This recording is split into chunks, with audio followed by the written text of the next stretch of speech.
मुंबई घेणारा अॅनाकोंडा भूमिपूजन करून गेला, यांना मुंबई गिळायची असं म्हणत उद्धव ठाकरेंनी अमित शहांवर टीका केली आहे। या टीकेला आता बावनकुळेंनी प्रत्युत्तर दिलंय।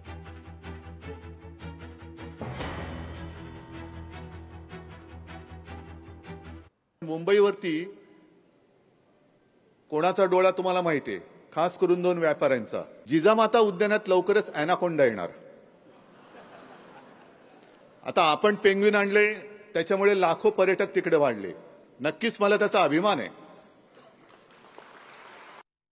आणि पेंग्विन आणल्यानंतर काही पेंग्विनच्या बुद्धीची आणि उंचीची माणसं आपल्याला टीका करते, ते सोडून द्या। पण अॅनाकोंडा म्हणजे सगळं गिळणारा साप, आणि तो आज येऊन गेला इकडे, भूमिपूजन करून गेला। त्यानं मुंबई गिळायची। बरं, गिळणार ती गिळणार, तुला कशी गिळून देतो बघतो। नाही, तुझं पोट फाडून बाहेर आलो तर नावाचं नाही। काल जे उद्धव ठाकरेंनी अॅनाकोंडा म्हटलं अमित भाईंना, हे स्वतःच अजगर आहे। यांनी चुकीच्या वागण्यामुळं पक्षही त्या ठिकाणी गिळंकृत झाला, शिवसैनिकही त्या ठिकाणी गिळंकृत केले, आणि या ठिकाणी हिंदुत्वही गिळंकृत केलं।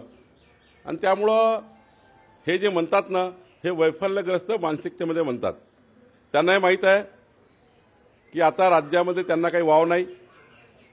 जेव्हा वाव होता तेव्हा मी मुख्यमंत्री, स्वतःचा मुलगा मंत्री, याच्यापेक्षा काही जास्त नाही केलाय। म्हणजे परिवारातच सर्व मंत्रिपद आणि मुख्यमंत्रीपद ठेवण्याकरता त्यांची वाटचाल राहिलेली आहे।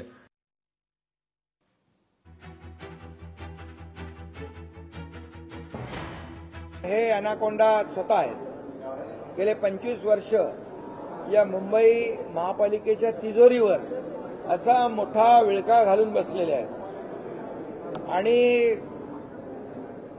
या अॅनाकोंडाचं वैशिष्ट्य वेगळं आहे, त्याचं पोट भरत नाही।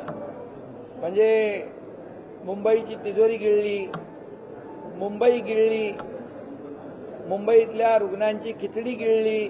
भस्म्या रोग माहिती आहे ना, भस्म्या रोग, तो भस्म्या रोग झालेला हा अॅनाकोंडा आहे। हा भस्म्या रोग झालेला अॅनाकोंडा आहे, आणि याचं पोट कधीच भरत नाही, भरणार नाही। लोकशाही मराठी ऐका, पहा, जागरूक रहा।